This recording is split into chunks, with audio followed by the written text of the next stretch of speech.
All right, welcome to another episode of the Spurs Rewind. I'm your host, Joe Garcia, and I'm going to be joined by my fellow host here, Josh Paredes. Josh, how are you doing, sir? Good. I'm a fellow host now. Am I co-host No, or? you're a host. You're not a Oh, nice. co-host. You're a host as well. We all Okay. share the same hat. I'm doing well. Thanks for having me, even though I'm a host. So now, Yeah, you're a welcome host. to the show, also, Joe. Yeah. Welcome to the show. And Vicky, how are you doing today? Good. I'm doing well. Yeah, so Vicky has a new camera here. So I'm my new camera, a new microphone, a beautiful new microphone, and you can hear her voice in really good clarity. She's coming through strong. I'm like, wow, That's right. Vicky, we can actually hear you now. I'm a whole new person.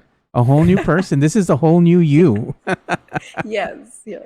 So we have some things we're going to talk about today as we rewind the week that is San Antonio Spurs basketball. And one of those things that happened on Monday actually was Keldon Johnson making an appearance at WWE Raw.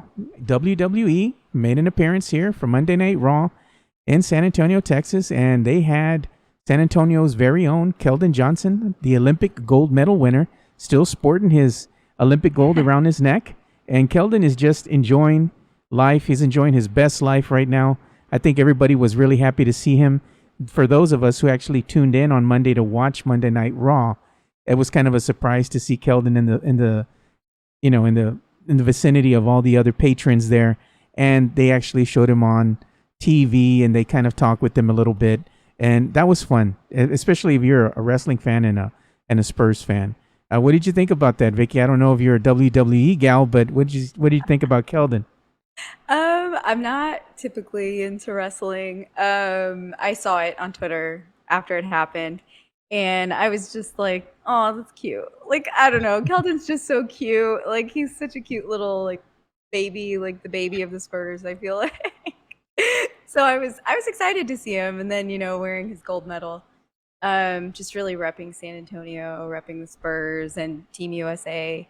And he just looks thrilled. He looks, so ecstatic to just be able to show that off and be there on a stage like that. So I was really happy for him. Yeah. What about you, Josh? I don't know if you're a WWE fan or not, but it was pretty big to, see Keldon out there, on live TV. I actually grew up watching wrestling back when it was WWF, like 90s. Undertaker. I mean, Undertaker's been there the whole time pretty much, but old school people back when Bret Hart, Shawn Michaels, San Antonio's own Shawn Michaels was big.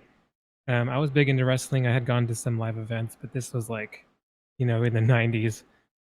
So it was so cool to see. I mean, it was still called Raw back then too, and on Monday nights. And I know San Antonio is a pretty popular wrestling city in general, especially with the WWE. So it was really cool to see both. I think I put it on Twitter that this was like just a huge win to see Keldon at such an event. And I think there was even like a backstage interview that the WWE site posted a clip later about him trying to pick between John Cena and someone else for the next pay-per-view or something. Roman Reigns. Yeah, Roman Reigns. Yeah, so it was like just a lot of exposure for Keldon, and I like to think that he doesn't ever take his gold medal off.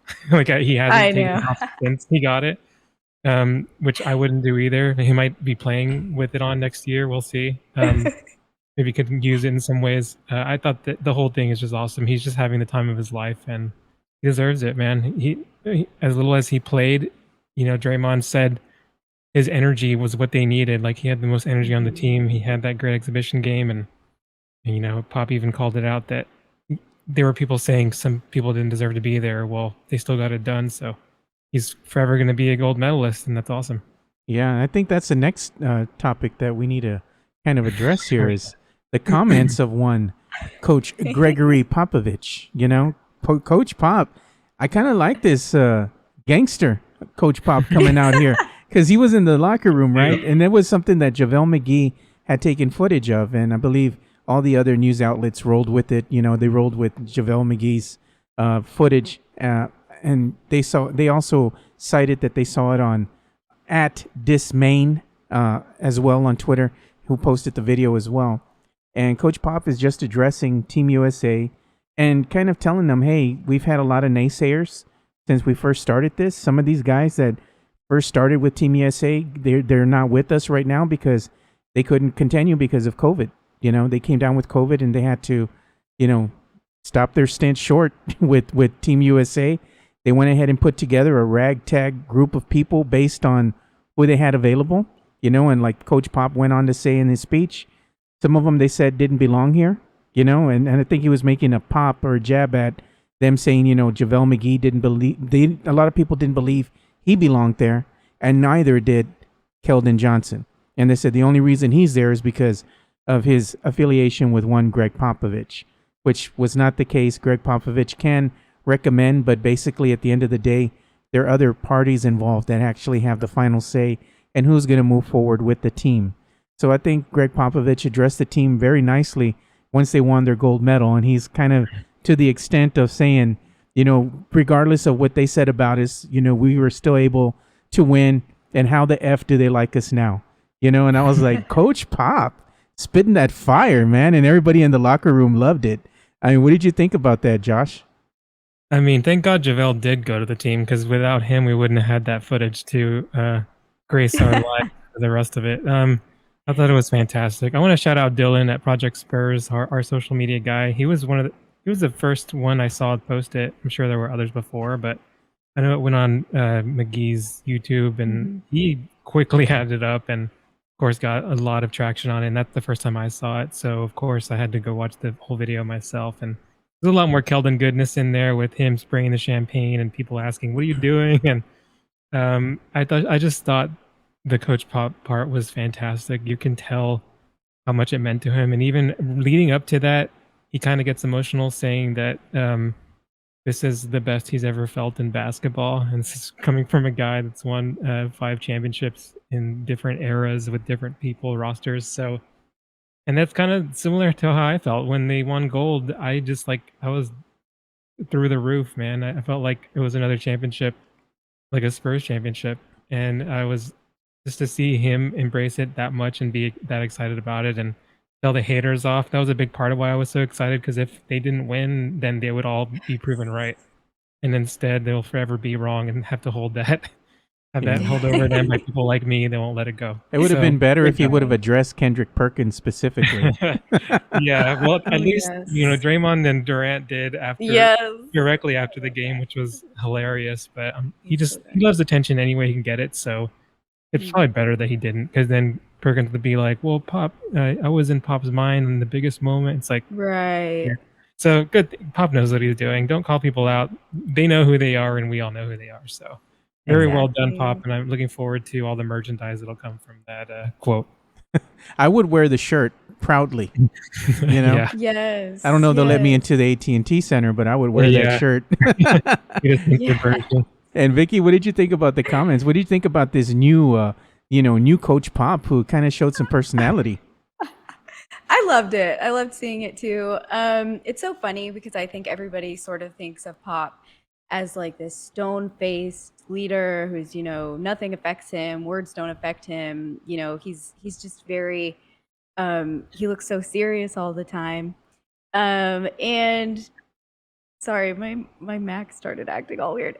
He's just he's just so focused all the time that it was really cool to see him actually addressing what these other people were saying about him. Because as I was hearing all this stuff, all of us were hearing these things in the lead up to the Olympics, and in my mind, I'm thinking that doesn't affect Pop. Like, he doesn't care. He doesn't care what people are saying about him.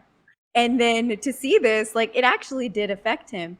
And it's cool because, like, he's human, he's human like us. And it was really nice. And then also to go off of what Josh was saying, seeing him accomplish this, and Keldon too, even though Keldon's, still fairly new to the Spurs, it's like having, part of San Antonio make this accomplishment. And it just brings so much pride to our city. And I felt the same way. I felt so happy. It was probably the happiest I've been watching basketball since 2014. And then to see the smile on Pop's face, after years and years of him, doing great things in San Antonio, getting this international recognition, it was really, really rewarding for him. And then I think because of the culture of San Antonio and Texas, it was just really rewarding for all of us. Seeing, like, taking pride in our Popovich making that huge accomplishment. I think Vicky's onto something there. She said our Popovich, because I think the people here in San Antonio kind of claim Coach Pop is one of their own. So we always have the tendency to say, "Oh, this is our player or our coach," and people are like, "What do you mean yours?" It's like, "Well, yeah, he's ours. He belongs to us." He do. He belongs to us. So Vicky's taking ownership there. So good on you, Vicky. And I thought it was cool too to see this different side of Coach Pop. And he does get emotional when he's doing the full speech. When you see what Josh was talking about, when you see the full gamut of what he's talking about in the speech and how he's addressing everybody in the locker room afterwards, he does get emotional because I think at some point in time, Coach Pop doesn't look at these players as just players. He looks at these players almost as sons. These are like kids in his eyes that he's very proud of. Because they went ahead and did all this hard work behind the scenes to get ready for this. And it wasn't just the players, it's the coaches, it's the staff, everyone involved, the trainers. And, I just think that this meant so much to him, especially seeing what Coach Pop had lost, and his wife not so long ago, and seeing the type of seasons that he's had with the San Antonio Spurs and, the hardships that they've had recently. And still, being able to coach at such a high level and do what he loves to do with these players who are the world's best athletes, and finally vindicating himself and saying, regardless of what they said about us, we've still persevered and we won it. We did it, guys. That's probably basically what he's saying. And I just think it was just that joy. He was just so happy that they won the gold. And it wasn't just to be vindicated. I think he was so happy to do it for the nation, for the United States, because he's went to he went to one of these schools that's affiliated with the military. Which one was it, Josh? Air Force Academy. Air Force Academy. Yeah. So he knows what it's about, and to me it was just him. It's a culmination of all those things coming together. And he's just so excited, so proud of everybody, and so proud to represent the United States, at the Olympic Games. Props to KD and Draymond and Drew Holiday specifically, man.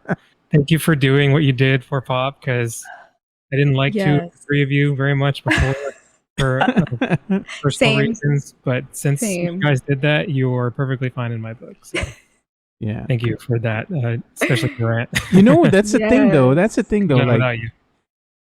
Kevin Durant and Draymond Green, we kind of feel a certain way about them. But then after seeing them and seeing what they've done in the Olympic Games, they're not half bad teammates to have. You see what they're doing with the guys and how they interact with everybody, and everybody's like a family unit out there. And, you feel you have a different outlook on these players, despite what the media spins them out to be. Sometimes they have to be the villains in order to write articles. They've also matured a lot too. They did used to be kind of, especially Draymond. Yes, Draymond. But you mature after some time. LeBron was really bad when he first came in. Yeah. The whole ESPN special. Well, Draymond's not kicking everybody in the groin as much anymore. So not anymore. True. He's grown up a little bit. Yeah, he's grown up a little bit. He said maybe I shouldn't kick out every time I go up for a ball or a rebound. So. Oh, yes. Good on Draymond, but I want to go ahead and talk about something else now as we transition here. We're going to go ahead and talk about the Spurs Summer League. It came to an end, and basically the Spurs had an overall record of 1-4. And I want to get your opinion about this specifically, Josh. To you, after watching, these Summer League games, because I know you watched them, I watched them as well. Who really stood out at you? What players made you really say, okay, well, they really showed me something in Summer League, and I'm looking forward to seeing what they're going to do this coming season, whether it be Primo, Wieskamp, or, Trey Jones, for example. Which player specifically stood out to you? Primo and Jones were the top two for sure. Jones, I didn't really expect him to be as good as he was, almost getting a triple-double, and his offense is completely revamped. Like, he didn't really demonstrate much of a jump shot. Of course, he didn't really have a lot of chance to do that, but he didn't really do that at Duke either. So to have him score, 34 or whatever it was, and have the game winner, I was watching that one. Very impressive and excited for him. Primo, I'm very hyped for him also, especially kind of seeing how they were talking him up. I forget which game it was. I think it was his first one in Vegas, First one. where Channing Frye was commentating, and he was saying that he can just see something in him that's not in the other players. And Matt Weiner, I think, was the NBA TV guy that he agreed, like, some kind of fluidity to his game that he didn't see in everyone else, and he's only 18, and he's doing these weird turnaround, pull ups and that one-handed like Tony Parker finish, like floater, and he just busts stuff out all of a sudden, and it's very exciting. I don't know if it's too early to say that he might play his way into the rotation, but I mean, considering his age, it might be a long shot. But he's going to be very interesting to watch in Austin, at least, that's for sure. So them two, for sure. Wieskamp, I need to see more from him. Saw him getting blown by a lot, and he wasn't as accurate from three as advertised, but it's also because he doesn't really get loose as he should. He's not that great off the ball, getting loose and getting an open shot. So, yeah, his moments, but I don't want to see more from him, and I'm sure he'll get more of an opportunity in Austin. So, yeah. So Wieskamp didn't impress Coach Josh over here. He needs to see more out of the young man before he gets some quality minutes. So let's go ahead and talk to you, Vicky. I mean, Vicky, I'm sure you saw some of these summer league games when you could. I mean, what did you think about summer league, and who really stood out? As far as these young players that were out there from the Spurs, who really stood out at you? Well, yeah, I got to watch what I could. I didn't get to see Trey Jones' big game, and that, I really wish I could have seen it. But of the highlights and things that I got to, look up and kind of retroactively see, he was really impressive. I think probably more than anybody, I'm impressed by the fact that he kind of took a leadership role on the team, even though he's just, he's still a young player, still second year, I guess. Right? He's only in his second year. Yeah. And it feels like we've had him forever. But he looked really good, confident. I also was impressed by a lot of what I saw from Primo. I think he's a little bit, he's like raw right now just because he needs to develop a little bit. But I also feel like he's way bigger than he looks. I don't know. Like, when I first saw him, when the Spurs drafted him, I was like, oh, this tiny little, like, it's the baby 6'2". face, I think. Yeah. Right. The baby face gives him this like air of being tiny. He can be pushed around, whatever. And then, I see him out there and he's quick.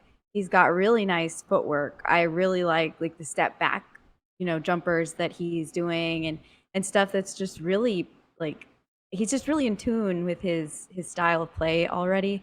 And it's going to be cool to see that develop, because if he can play like this, whereas, players in the league are barely developing those kind of skills, a couple years in, I think, and like I said, he needs to be fine-tuned a little bit, but I think he could be really great. And I am excited too. I don't want to get my hopes up too high, because I know, it's happened in the past where the Spurs have drafted someone and it's like, oh, they're going to be great. And then it takes a long time for that to happen. But I think when thinking about it, the fact that the Spurs have acquired him at 18, when he's a fifth-year player, he's barely going to be 23, which is some people's rookie year. So it's exciting. I think he's definitely excited me. And then again, going back to Trey, I think he really solidified a backup guard spot in the rotation. It's going to be interesting seeing that once I just still, have so many questions about how the rotations are going to look going into this year with all the new faces and all the guards, so many guards. But I'm excited. I'm excited to see what they do. So those two really stood out for me. Yeah, I kind of agree with you. I mean, to me, one of the players that really stood out was, of course, Trey Jones. He was averaging 22.8 points, 27.4 minutes, 4.8 rebounds, 6.2 assists, so I like Trey Jones. I like to see more out of this young man. It's like you said, it's only his second year. You want to see him get some quality minutes in the rotation. And I hope that he did enough to kind of impress the coaching staff, so we'll see what he can do as well in preseason play. And if he can go ahead and really make a big impact and impress, this coaching staff, who knows? Maybe he'll wind up getting some really quality minutes, and we'll see what happens with the Spurs, this coming season. The other one was Primo. I kept a close eye on Primo because I was, kind of taken aback when he was first drafted. I was like, what? We got Joshua Primo at 12? I mean, I was just like confused, but now taking a look at the young man and seeing what he can do, he has some very raw skills, and he does look good at times, but as you stated, both you and Josh have said, he still needs some fine tuning, and I agree with that assessment 100%. Yeah. And I believe that, him having some quality minutes over with the G League, and really fine-tuning his skill set is going to be instrumental for his growth. And I look forward to the day when he gets his number called up and he gets inserted into a game. Who knows? It could be this season. If somebody's injured, they're on the road, and Coach Pop decides to rest somebody, and he's like, all right, Primo, we're going to go ahead and have you fly up with the team, and we're going to give you like 5-6 minutes, make it count, put the kid out there, and hopefully, he doesn't have the deer in the headlights look like Lonnie did when they just threw him into the fire with the Golden State Warriors. I mean, it happens, I mean, every player is going to react a little differently when they're just thrown into the fray. So I'm just excited to see how this kid develops, really. I'm really looking at Joshua Primo long-term. I know he's a long-term project, and I think that's what we got to remember. He's not going to come in here and make a dramatic impact on the team, this coming season. Yeah, That's not going to happen. Call of busts already for not like playing very much or something. Yes. We all us real ones know. Yeah, I think you're right about that, Josh, because he doesn't come and play. Oh, he's a bust. He doesn't play next year. And get into the rotation. Oh, he's a bust. Oh, we drafted for Austin again. It's like, dude's Right. 18. Can barely buy a lotto ticket. Yeah, he can't even drink yet. No, not for a while. Yeah, I don't even think he could be in the casino. I think you got to be 21 and over to be in the casino drinking. Yeah, I thought you could be to be drinking. Oh, yeah. to yes, be drinking, drinking. You could be in the casino, but he can't be You can drinking at the gamble. tables. Yeah. Yeah, He can I vote. also thought it was poetic that Ray Jones' game winner was over Kai Jones, who a lot of us, a lot of people yeah. wanted on the Spurs. And that was what a finish that was. Kai Jones was all over him. There's a picture that is That out there was a where you can pretty see epic over, shot. outstretched Kai Jones. So that was pretty funny. That is really funny. I think the thing that a lot of people are kind of looking forward to is Primo can actually grow another 2 inches or Yes. so. He's only 18. So That's what I keep thinking. I feel like he's not done growing. I don't know. the kid could potentially be, 6'8"? He's That would be 6. cool. He's 6'6" now. I 6'6" believe. now. Yeah. What's 6'6". Kawhi? Kawhi is 6'7". Kawhi- Yeah, 6'7", I 6'7", think. Yeah. almost 6'8". So, Nice. and the kid has a good wingspan, so he's Yeah. 6'6", he has a 7-foot wingspan. So that means essentially if he grows 2 more inches, his wingspan should kind of grow 2 more inches too. So, Yeah. And apparently what is his reach? Like it was supposed to be pretty big too, right? his hands.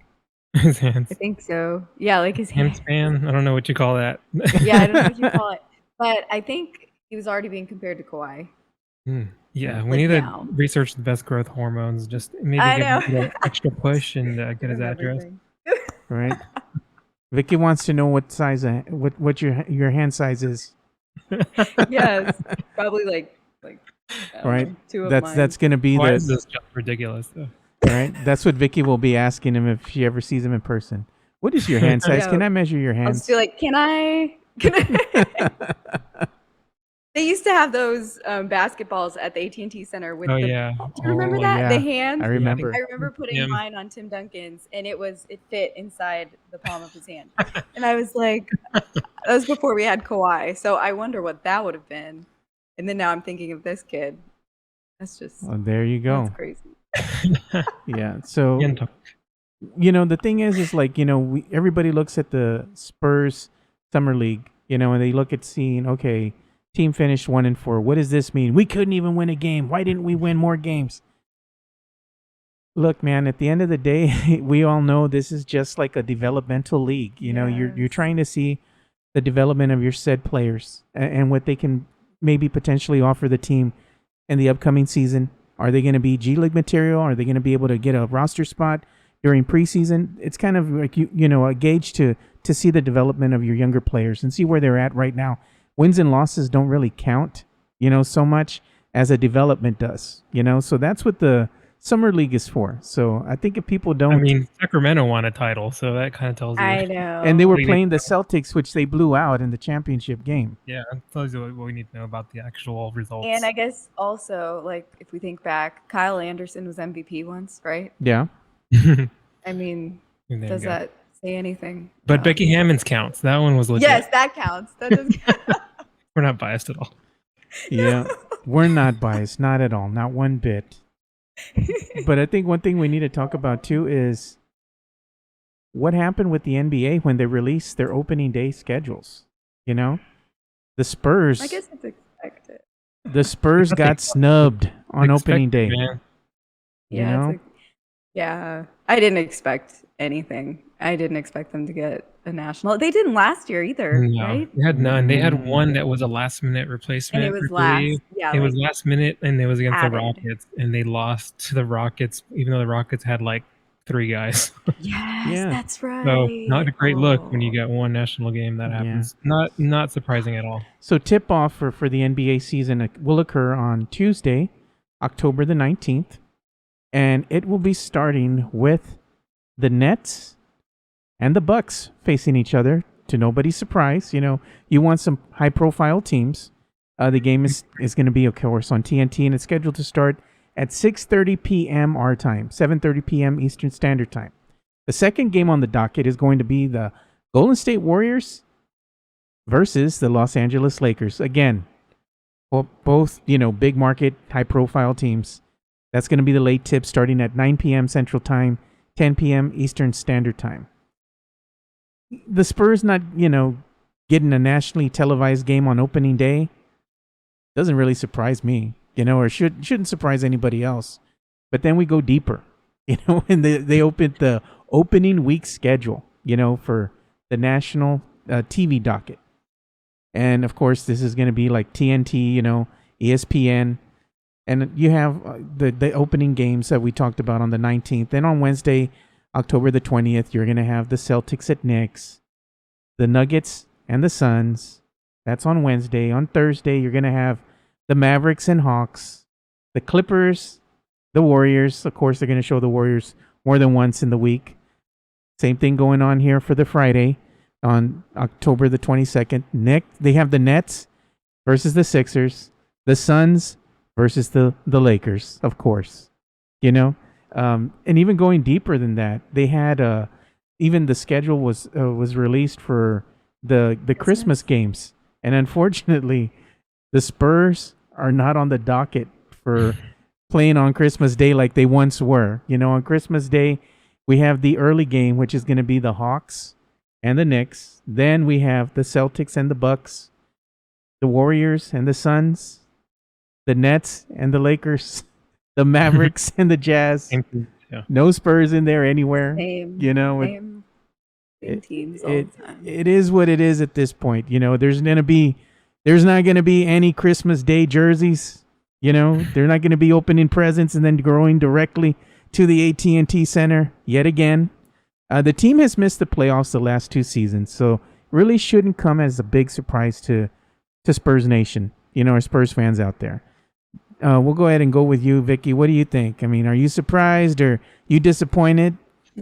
No, neither really, because I wasn't expecting it. I didn't expect them to get any national spots this year. I mean, because judging by last year, they didn't get it. And, I think it could happen like along the line if they do end up being impressive, being in playoff contention later in the year. Maybe, again, they'll get added in for some high profile when they're playing a high profile team. Maybe But I guess it's not really something we can be disappointed about as Spurs fans because, like you said, they missed the playoffs the last 2 years. They're not in a big market. Um, I don't know that. Okay, so the Christmas Day games, I always have an issue with anyway because I'm like, that's so unfair. Like, these guys have to play and work on Christmas for our entertainment. Makes me sad. But I mean, would I like them to have a nationally televised game? Yes, obviously. But at the same time, I don't want them out there getting beat by team like the Rockets without their stars also on national TV because then that just feeds the narrative that the Spurs now suck and they're no good, blah blah blah. And it's not completely true. If the only games they're going to be playing are going to be the Spurs versus some really great team and the Spurs get beat every time, then everyone's just going to have that idea of the Spurs, the not real fans, but the like watch only national game fans will think that.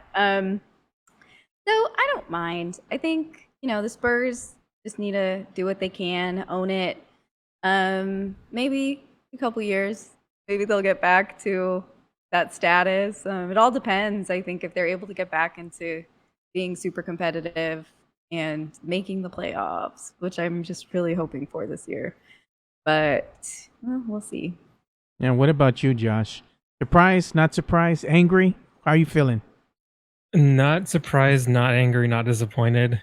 I already know that what's coming, and that's fine to me. I don't really want Reggie Miller or Chris Webber calling Spurs games anyway. So I mean, TNT, I love their coverage. I love the studio hosts and Kevin Harlan, guys like that. But man, there are some rough commentators out there, anyways. So that's fine. That's fine that they're not going to be on national TV. The other thing about that is you have to. There's two ways to make it on national television within the NBA.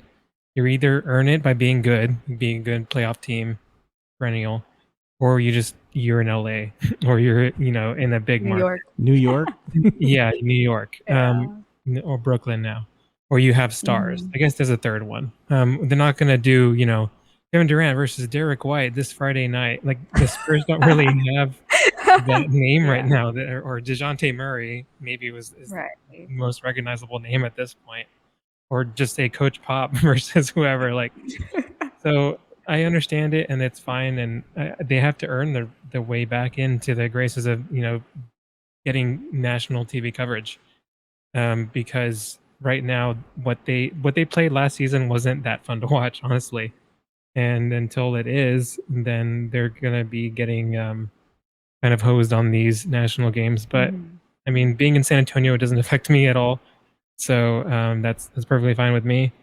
In terms of in the future, I'd like that to be the case. I think maybe the only way I see them getting one is maybe when the Bulls come to San Antonio, maybe they'll put that one because DeRozan's return, if they think that's a big enough deal. Girl.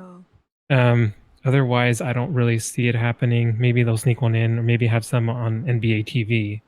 But I predict they won't. And the only reason is there's no drama that they can spin with it because DeRozan left on good terms. It wasn't like Kawhi versus DeRozan, the fight of the century.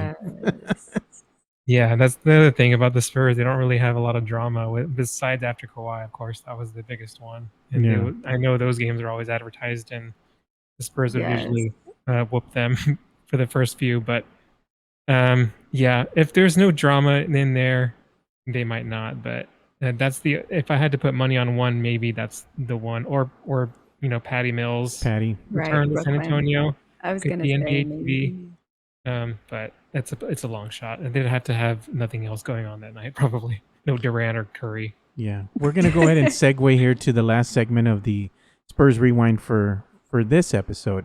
But before we do, we're gonna go ahead and invite everybody to go visit our friends at DraftKings, who are proudly sponsoring this lovely show that you're watching here, the Spurs Rewind. And if you go to DraftKings, make sure you go ahead and use the code TBPN.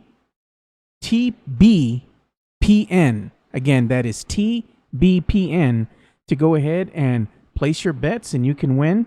And you can sign up to get your free shot at up to $50,000 in total cash prizes every day. So make sure you go ahead and use again.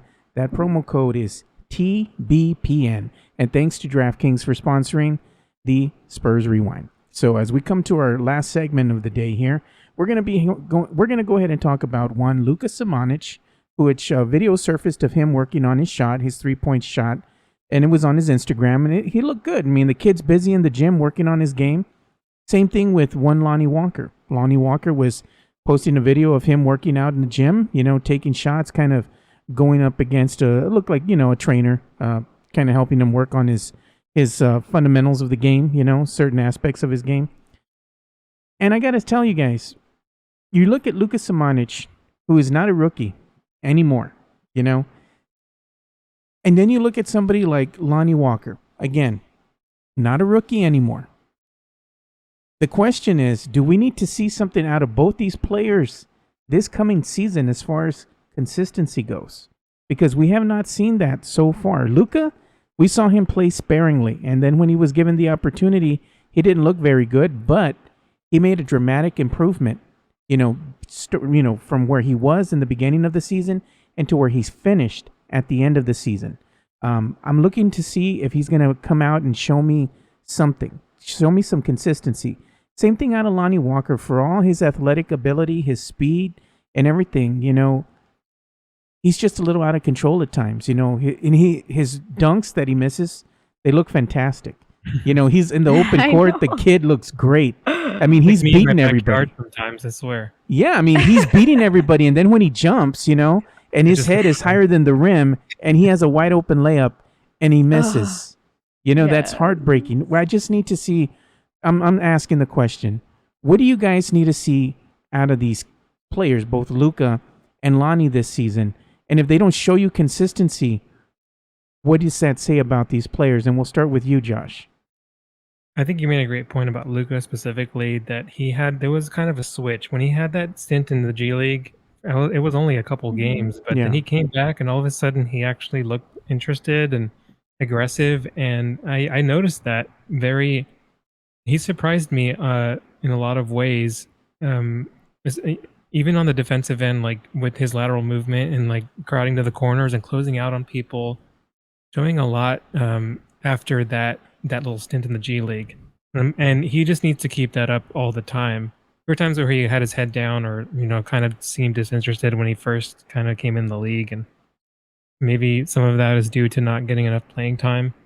But this season, I'm hoping Coach Pop will give him actual reps and actual meaningful minutes and not just garbage time minutes. There's no Rudy Gay in front of him anymore, but they did get other people that could, slide in there where he might be playing.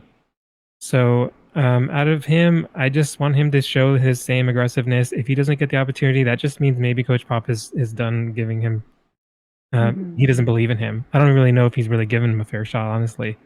And if he doesn't do it again this season, he's probably just over it. He's done with Luka. But I still believe Luka can be as advertised.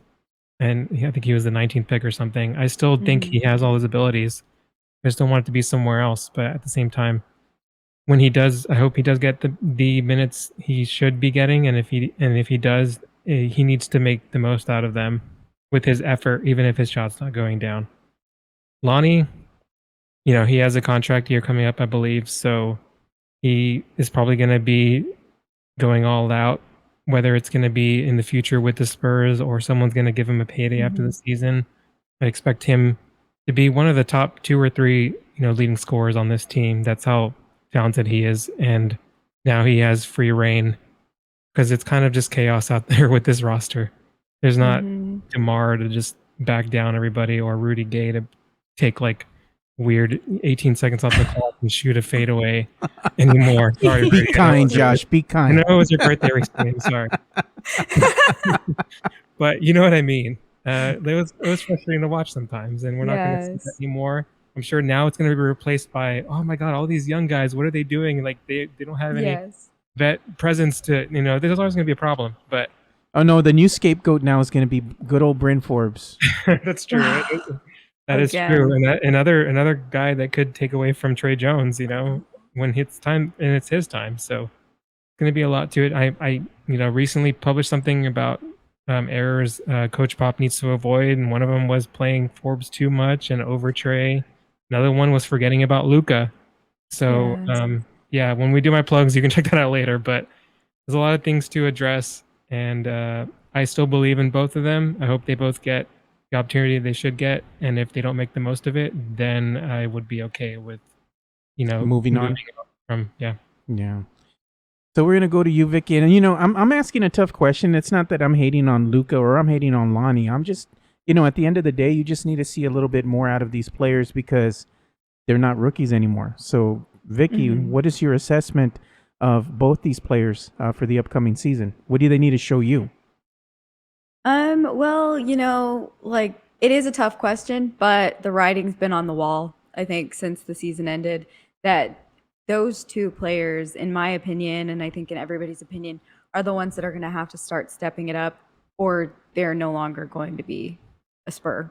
I think that it's so weird because I think that Luca probably is more needed on the Spurs because of his position and his ability, his youth. But I feel like he's not being or going to be given the opportunities that Lonnie is going to be given. And I see that too because I know that Lonnie has some of the best athleticism on the team, probably maybe the most or right after Keldon. He's super athletic. He's very talented, but he is just a little bit, yeah, like kind of like a Mustang. I don't know. Like he's just all over the that's place Kel- every once in a while. Yeah. Yeah, like he needs to be tamed. I love seeing him play though. I think like if he can pull that together and watching that video, I know it's just like 8 or 5 seconds, I don't know, of him doing like a jump shot. I mean, he looks good. He looks confident, and I think what both of those guys are going to need to bring to the table is confidence because I think that it's a little here and there for both of them. Sometimes Lonnie, like you said, when he first came in, the deer in the headlights look. I feel like I've seen that from him on more than one occasion, even over the last few years, even though he's matured and become one of the senior members. Well, not really senior, but older young people. And I feel like you can't do that anymore. Like he has to be as reliable and as confident as Derek White is when he's got the ball. And I know that's a big shoes to fill because Derek is really talented, but he should be, and he has the capability of being that great. And then on the same token, Luca just doesn't show confidence. I feel like he had that one really great game, and then he had a couple of opportunities after that and didn't step up to the plate. So it's like, I think a lot of it is mental preparedness for them. Because I do think both of them are talented, but I guess again with the lineups, we're gonna see like a lot of new, probably experimental things going on, and I feel like they've got to step it up in those first few weeks, or else they're gonna lose minutes to somebody else. Yeah, I'm right there with you guys. I just feel like I need to see a little bit more consistency out of both of these players. I wish them all the best. I hope that they are able to show us something, that Spurs fans can get really excited about. Because I know that there's a big faction of Spurs fans that feel a certain way about Lonnie, and I understand why, at the end of the day, but you really do like the kid. You really do like what he does, as far as his personality goes, off the court and what he's done by helping the community. It seems like he really embraces San Antonio, and he just seems like he's a joy to be around. He's just a genuine person, and I just want nothing but the best. Beyond how I feel about him personally, though, as a player, you want to see him produce on a more consistent level. So I'm just being real about the whole situation. Luca really hasn't shown us a whole lot. He has shown us some growth this last season. Like I told you guys, where he started and where he ended. I want to see him, continue to grow. I want to see him go out there and get some consistent minutes in the rotation, and let's see what this kid is really capable of doing. So I'm excited about the upcoming season. But as we go ahead and bring the show to a close here, we're going to go ahead and go around the horn here. So, Josh, where can they follow you on social media? And as you stated, you had some new articles coming out. Yeah. So you can follow me at Josh810 on Twitter. Yeah, I'm still pumping out stuff at Air Alamo. Recently wrote about the whole Tony Parker versus Rudy Gobert as the best French player debate, and how horrific some of the takes I was seeing were. I gotta go check that out. Yeah, and it actually it's not even about that debate itself, but what spawned from that debate on Twitter. That was even worse. So yeah, you can check that out. Oh, I think I kind of got what you were talking about. I saw that. Twitter. I mean, I can say it. It's basically some people are saying that that era of basketball was weak, that Yeah. the Spurs were winning all those titles, which is the era that had Shaq and Kobe and Kevin Garnett and Al Iverson, Vince Carter, and Dirk Nowitzki. What? So, if you want to see me rant about that and make fun of them, you can go to at Josh810 on Twitter. I do. Yeah, and, I'm kind of more embracing the whole call out aspect of my personality. So you can always find me on there to see who I'm calling out, whether in article form or just directly on Twitter. Yeah. So you can go ahead and follow Josh and go and look at his greatest, good articles that he has out there. We should have Josh's greatest hits, like a little site somewhere where they show all the fabulous stuff that he writes. Do a rant of the week maybe or something. Hey, The I like Manu that. rat. I think we need to It's make like- that a segment now. Rant of the week. Yeah, I like I'll see that. if I can get that together. I like that. Yeah, we're gonna talk about that. I mean, Yeah. we can have some intro music or something. Yeah, Music nice right little underneath. segment. Oh man, that's too much pressure. Rant of the week. Too much pressure. And Vicky, where can they find you on social media? Also on Twitter at the Vicky Vix. That's TheVickieVix. And Vicky also likes, like I said, Formula One racing, and she's also big into the MCU universe. So I'm sure that she's been watching the What If series because it's been really good. I've watched both episodes. I actually haven't. I liked because them. I get frustrated. I need to binge, and if I see it a week, because they're on the second episode, or which one are they on? They're on the second episode, but they're short. They're like less than 20 minutes, 30 minutes. Maybe after this week, I'll have 3. So then I'll be like, okay, I'm gonna binge these 3, and then I'll Yeah. have to wait. Yeah, again. and then we'll have to talk about it because they're so good. They're so good. And then this last one, they had Chadwick Boseman on there. This was the last work that he did prior to his passing. So it was a biggie. Oh, that's so nice. Yeah, and there's even a Yeah, I need tribute to watch him. that. There's even a tribute to him afterwards on the final, cut where they're showing the credits and all that. And this was his voice that they used for T'Challa. So you should definitely check it out. Yes, definitely. All right. So you can also follow me at Two Shots Podcast on Twitter. And it's all spelled out, TWO, Two Shots Podcast. And I'll talk with you about anything involving the world of MCU to anything going on in the world of sports, especially Dallas Cowboys football, which I've been watching Hard Knocks. And I've been enjoying that for the most part. I think Hard Knocks is going to deliver more so than the regular season for the boys. But being a Cowboys fans, we're used to disappointment. So that's about all the time we have for today's episode of the Spurs Rewind. Thank you guys so much for listening and watching, and make sure you go to projectspurs.com for everything you need to know about the San Antonio Spurs from our great staff of writers, and also look for the Spurs Cast. They're going to be coming out with a new episode, so Paul Garcia, I'm sure, is going to be cranking out something great with Colin Reed over there. So keep a lookout for that. So for Vicky Vic and Josh Paredes, I'm Joe Garcia. Thank you guys for watching another episode of the Spurs Rewind. And like we always say, spread the love, stop the hate, and be kind. We're out. Peace.